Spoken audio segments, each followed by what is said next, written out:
வணக்கம். காரிமுரசு செய்திகள். புதுச்சேரியில் காமராஜர் நகர் தொகுதியில் பிரபல லாட்டரி அதிபர் கோவை மார்ட்டின் மகன் சார்லஸின் அரசியல் பிரவேசம் புதுச்சேரி ஆளும் அரசியல் வட்டாரங்களை அதிர்ச்சியில் மூழ்கடித்திருக்கிறது. தமிழகத்தின் பிரபல லாட்டரி அதிபராக உள்ள கோவை மார்ட்டின் இவர் புதுச்சேரி பாரதிய ஜனதா கட்சி எம்எல்ஏ ஜான்குமாருக்கு ஆரம்ப நாட்களில் இருந்து தொழில்முறை நண்பராகவே நீடிக்கிறார். ஜான்குமார் எம்எல்ஏ தலைமையில் காமராஜர் நகர் தொகுதியில் நடந்த மாணவர்களுக்கு நலத்திட்ட உதவி வழங்கும் விழாவில் லாட்டரி அதிபர் மார்ட்டின் மகன் சார்லஸ் கலந்து கொண்டார். புதுச்சேரி முதல்வர் ரங்கசாமி மற்றும் உள்துறை அமைச்சர் நமச்சிவாயத்திற்கு எதிராக டெல்லி வரை போர்க்கொடி தூக்கிய பாரதிய ஜனதா கட்சி எம்எல்ஏக்கள் கல்யாண சுந்தரம், ஜான்குமார், ரிச்சர்ட் ஜான்குமார், சுயேட்சைகள் அங்காளன், சிவசங்கரன், கொல்லப்பள்ளி சீனிவாச அசோக் ஆகியோரும் இவ்விழாவில் பங்கேற்றனர். விழா மேடையில் சுயேட்சை எம்எல்ஏ அங்காளன் தொழிலதிபர் சார்லஸின் காதில் ஏதோ கூறிவிட்டு தடாலடியாக சார்லஸின் கால்களை தொட்டு வணங்கியதால் பரபரப்பு ஏற்பட்டது. புதுச்சேரி பாரதிய ஜனதா கட்சியில் ஏற்பட்டுள்ள பிளவின் அறிகுறிதான் புதுச்சேரி காமராஜர் நகர் தொகுதியில் லாட்டரி அதிபர் மார்ட்டின் மகன் சார்லஸை பிரவேசிக்க செய்திருப்பதாக விமர்சனங்கள் எழுந்துள்ளன. புதுச்சேரியில் அரசியல் கட்சிகளில்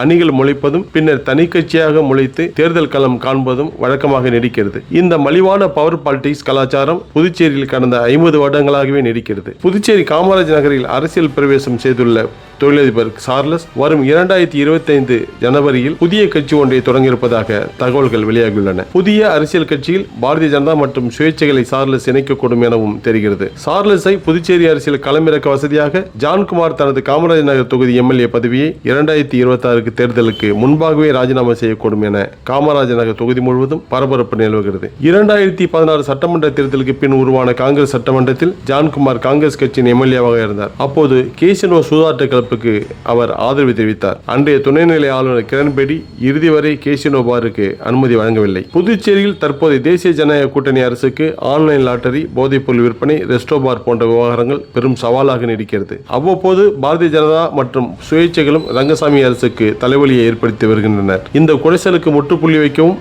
ஜான்குமாரை வழிக்கு கொண்டு வரவும் புதுச்சேரி லாட்டரி விற்பனையை அனுமதிக்கலாமா என்று ஆட்சியாளர்கள் பரிசீலிப்பதாக தகவல்கள் வெளியாகின. இப்படி ஒரு பேரத்துக்காகவும் லாட்டரி அதிபர் மார்ட்டினின் மகன் சார்லஸை புதுச்சேரி அரசியலில் ஜான்குமார் பிரவேசிக்க செய்திருப்பாரா என்கிற சந்தேகமும் பொதுமக்கள் மனதில் எழுந்துள்ளது. காரைமுரசு செய்திகளுக்காக புலனாய்வு பத்திரிகையாளர் தம்பி மாரிமுத்து.